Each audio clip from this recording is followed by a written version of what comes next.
Foods of fitness. આજે આપણે બનાવીશું ચા સાથે નાસ્તામાં કે પછી ગમે ત્યારે હલકું ફૂલકું ખાવાનું મન થાય ત્યારે બનાવી શકાય એવા એકદમ ટેસ્ટી સોફ્ટ દૂધી જુવારના મુઠિયા.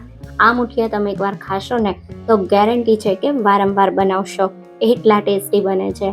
તો ચાલો રેસીપી શરૂ કરીએ. એકદમ ટેસ્ટી અને ઝટપટ બની જાય એવા સ્વાદિષ્ટ દૂધી જુવારના મુઠિયા બનાવવા માટે સૌથી પહેલા એક મસાલો બનાવીએ.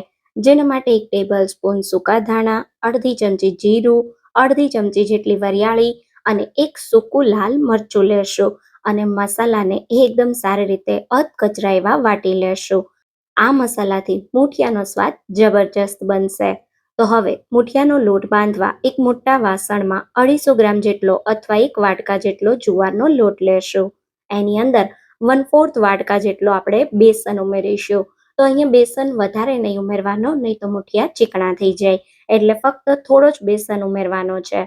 હવે ગ્રાઇન્ડ કરેલો મસાલો, 1 ટેબલ સ્પૂન સફેદ તલ, 1/4 ટીસ્પૂન જેટલી હિંગ અને અડધી ચમચી જેટલો અજમો હાથેથી ક્રશ કરીને ઉમેરીશું. તો હિંગ અને અજમો મુઠિયાને પચવામાં એકદમ સરળ બનાવશે, સાથે સ્વાદ પણ એકદમ સરસ લાવશે.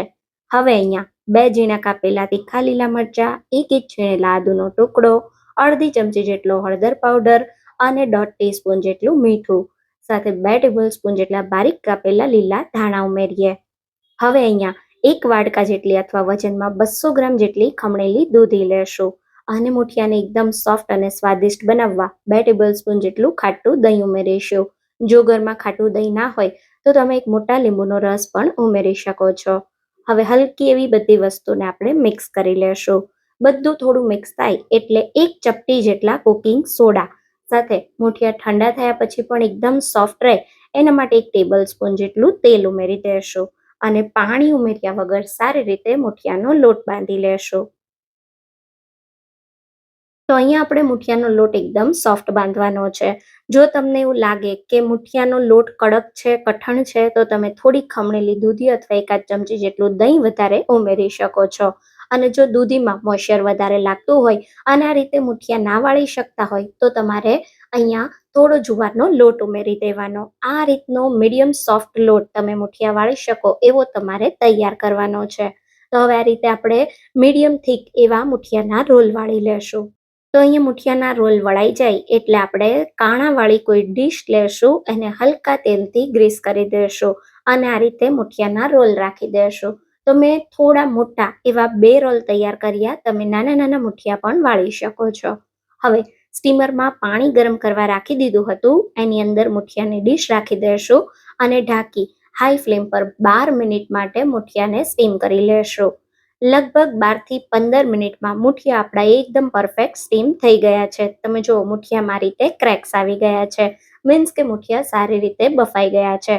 તમે આ રીતે ચાકુ ઉમેરીને ચેક કરો તો તમે જુઓ ચાકુ એકદમ સરસ ક્લીન બહાર આવે છે, મીન્સ કે આપણા મુઠિયા એકદમ સારી રીતે કૂક થઈ ગયા છે.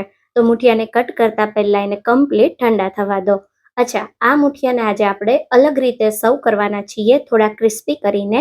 પણ જો તમારે બિલકુલ તેલ ના ખાવું હોય તો તમે ડાયરેક્ટ મુઠિયાના રીતે ગરમ હોય ત્યારે પણ ખાઈ શકો છો. જો તમે ડાયટ કરતા હોય તો તમે એ રીતે પણ મુઠિયાને તમારા ડાયટમાં લઈ શકો છો. અહીંયા તમે જુઓ તૈયાર થયેલા મુઠિયા કેટલા પરફેક્ટ એકદમ સોફ્ટ અને મસ્ત બન્યા છે. તો બધા જ મુઠિયાના આ રીતે આપણે પહેલા મીડિયમ સાઇઝના પીસીસ કરી લેશું. મુઠિયાના પીસીસ થઈ જાય એટલે તમારે જેટલા મુઠિયા એકવારમાં સર્વ કરવા હોય એટલા મુઠિયાને ક્રિસ્પી કરીને સર્વ કરવાના, જેથી ખાવાની ખૂબ જ મજા આવશે. તો મુઠિયાને ક્રિસ્પી કરવા અહીંયા પેનમાં 1 મોટી ચમચી જેટલું આપણે તેલ ઉમેરી દઈશું. તેલને હલકું ગરમ કરી અને આપણે આ રીતે અડધી ચમચી જેટલા રાઈના દાણા, થોડા મીઠા લીમડાના પાન અને 1 ટેબલ સ્પૂન જેટલા સફેદ તલને સ્પ્રિંકલ કરીશું. તો તેલ એકદમ ગરમ નહીં કરવાનું, જેથી તલ એકદમ ફૂટે નહીં અને બહાર ના આવે. તો તલ ઉમેરી દો, પછી આ રીતે એક કરી અને પેનમાં સમાય એટલા મુઠિયાને સેટ કરી દેશું, ગોઠવી દેશું અને ધીમા ગેસ પર એક બાજુથી હલકા ક્રિસ્પી મુઠિયા થાય એટલા રીતે સાઈડને પલટાવી દેશું અને બીજી બાજુ પણ હલકા એવા મુઠિયાને ક્રિસ્પી કરી લેશું. તો 2 થી 3 જ મિનિટમાં બંને બાજુથી આવા ક્રિસ્પી એવા મુઠિયા તમારા તૈયાર થઈ જશે. તો હવે ગરમા ગરમ મુઠિયાને સર્વ કરતા પહેલા ઉપરથી થોડા લીલા ધાણા સ્પ્રિંકલ કરી દેશું અને આને તમે ચા સાથે કે કોઈ પણ તમારી ફેવરેટ ચટણી સાથે સર્વ કરો, તમને ખાવાની ખૂબ જ મજા આવશે. આ ગરમા ગરમ મુઠિયા બનાવવામાં જેટલા સહેલા છે ને, સ્વાદમાં એના કરતાં પણ વધારે ટેસ્ટી છે. એકવાર તમે આ દૂધી અને જુવારના મુઠિયાની રેસીપીને જરૂર ટ્રાય કરજો અને તમને આ રેસીપી કેવી લાગી એ કમેન્ટમાં મને જરૂરથી કહેજો. તૈયાર થયેલા મુઠિયા તમે જુઓ એકદમ સોફ્ટ અને મસ્ત મજાના બન્યા છે. તો ચોક્કસથી આ રેસીપી ટ્રાય કરજો અને આવા જ નવા વિડીયો જોવા માટે મારી ચેનલને સબસ્ક્રાઇબ કરજો. રેસીપી ગમી હોય તો વિડીયોને લાઈક અને શેર કરજો. તો ફરી મળીશું એક નવી રેસીપી સાથે. ત્યાં સુધી થેન્ક યુ ફોર વોચિંગ.